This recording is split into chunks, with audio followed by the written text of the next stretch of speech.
যেই অভিভাবক 2 মাস ধরে শিক্ষকদেরকে বিভিন্নভাবে তারা আমাদেরকে হতাশ করেছেন এবং তিনি আমাদের দাবিগুলো পূরণ করতে পারেননি, উপরন্তু 500 টাকার মতো বাড়ি ভাড়া দিয়ে আমাদেরকে অসম্মান করেছেন। এই অভিভাবকের সাথে আমরা আর কোনো আলোচনায় বসবো না।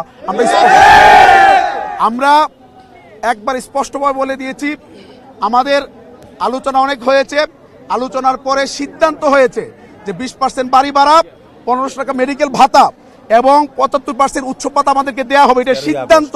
এটা 13 আগস্টে মন্ত্রণালয়ে জাতীয় প্রেস ক্লাবের সমাবেশ থেকে আমাদের জাতীয়করণ প্রত্যাশী জোটের 13 জন সদস্য, আমাদের 10 জন সদস্য এবং শিক্ষা মন্ত্রণালয়ের শিক্ষা উপদেষ্টা মহোদয় এবং সচিব মহোদয় সহ শিক্ষা মন্ত্রণালয়ের সবচেয়ে সিনিয়র কর্মকর্তারা ওখানে উপস্থিত ছিলেন।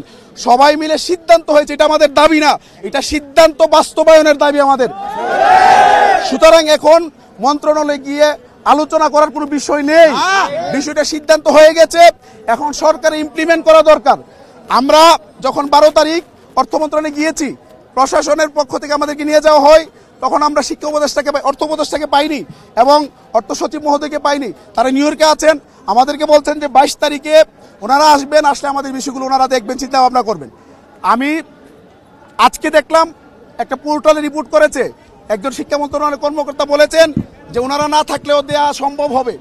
তো ওই দিন ওনারা বললেন যে এটা দেয়া সম্ভব না, আর এখন বলতেছেন যে শিক্ষা উপদেষ্টা, অর্থ উপদেষ্টা, অর্থ সচিব না থাকলেও সরকার সিদ্ধান্ত নিতে পারবে। তো ওনাদের কর্মকর্তা বলেছেন যেহেতু এটা সম্ভব, তাহলে কেন ওনারা প্রজ্ঞাপন দিচ্ছেন না?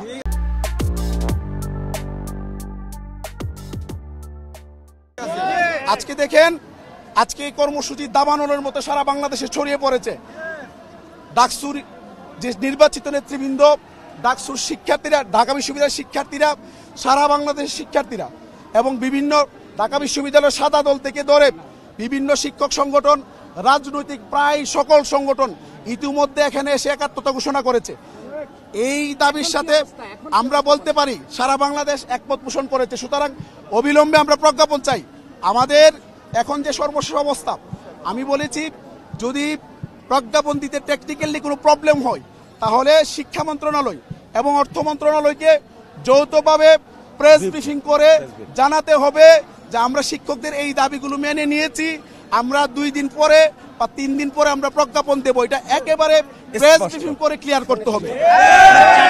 যদি ওনারা প্রেস ব্রিফিং করে ক্লিয়ার করে যৌথভাবে 2 মন্ত্রণালয়, তাহলে আমরা আমাদের সচিবালয় অভিমুখে পদযাত্রা স্থগিত করব এবং আমরা প্রজ্ঞাপন হওয়ার আগ পর্যন্ত শান্তিপূর্ণভাবে এই কেন্দ্রীয় শহীদ মিনারে অবস্থান করব এবং আমাদের যে লাগাতার কর্মবিরতি যেটা সারা বাংলাদেশে চলছে এবং আপনারা ইতিমধ্যে আপনারাই নিউজ করছেন যে সারা বাংলাদেশের এমপিওভুক্ত শিক্ষা ব্যবস্থা স্থবির হয়ে পড়েছে।